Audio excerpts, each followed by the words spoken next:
Labour's review of UK-China relations are on hold until after the Chancellor visits Beijing. I'm going to read into this exclusive from The Guardian, you guys. Let's go.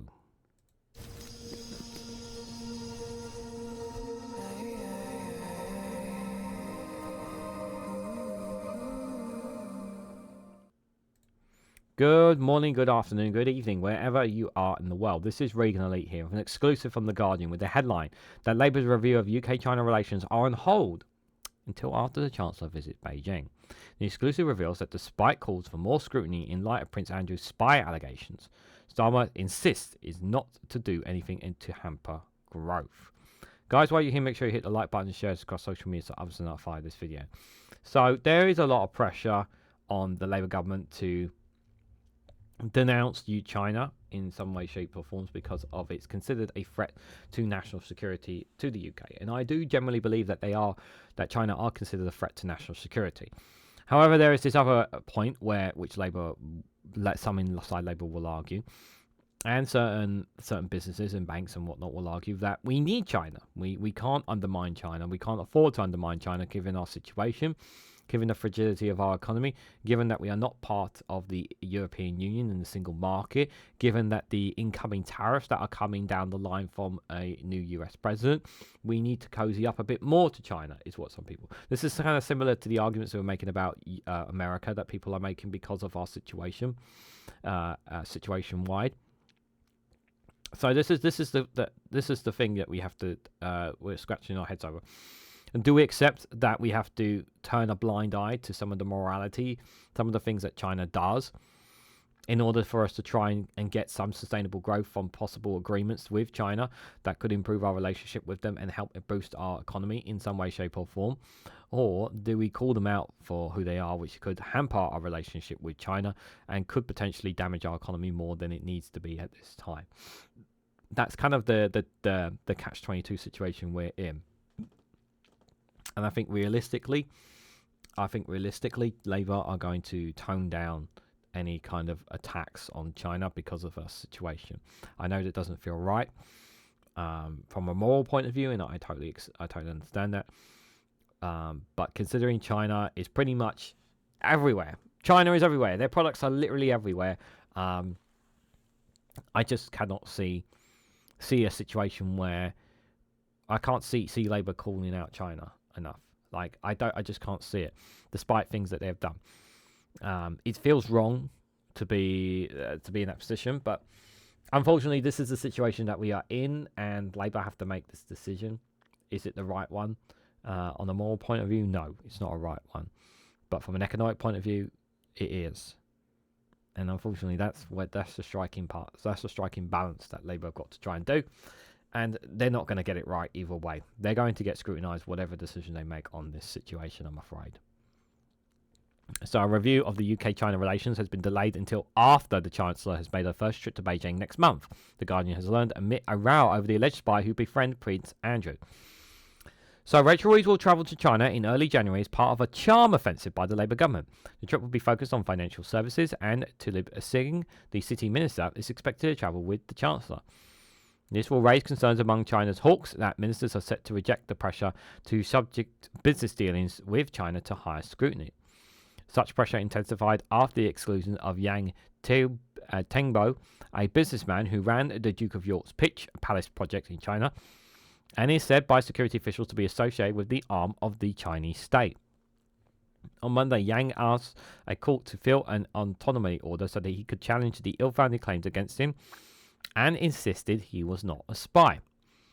As part of Labour's manifesto commitment, the government is carrying out a cross-Whitehall audit of UK relations with China, which it had originally planned to publish at the same time as Reeves' trip. However, the audits have now been pushed back to the spring, and the Foreign Office source confirmed only part of its findings will be published. Two sources familiar with the review's contents said they were expected it to make policy recommendations, including on improving the government's China's capabilities.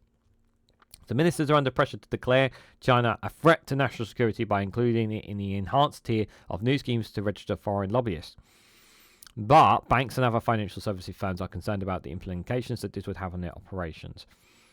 And banks have a lot of say, unfortunately.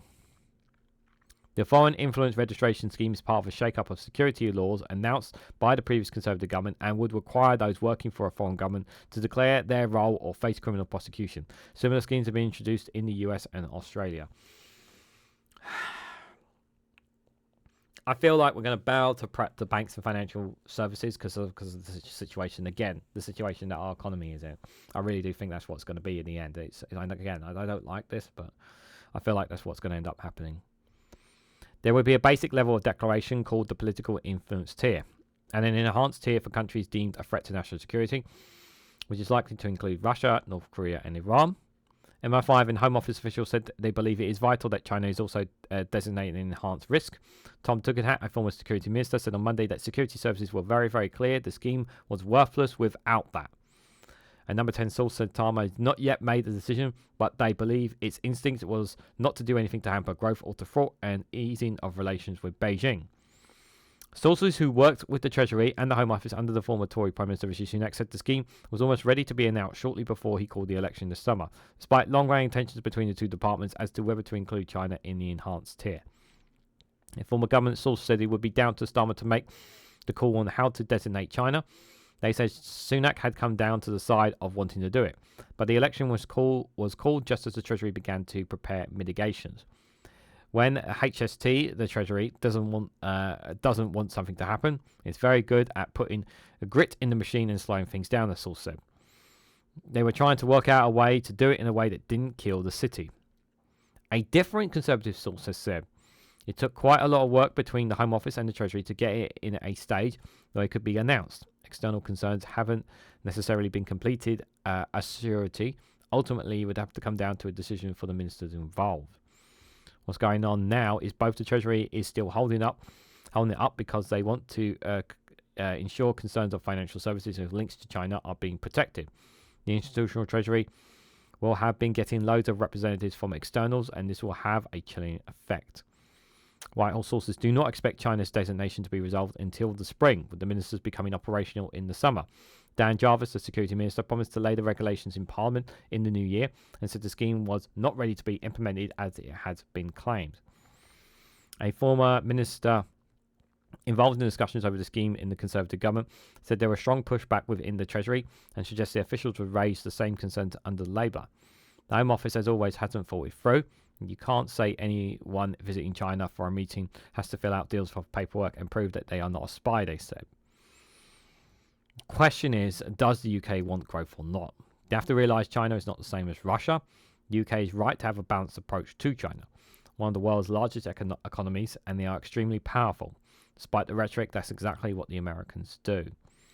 On Monday, the Chinese embassy in London accused some MPs of having a twisted mentality towards China and said anti-China clamours were an attempt to smear China.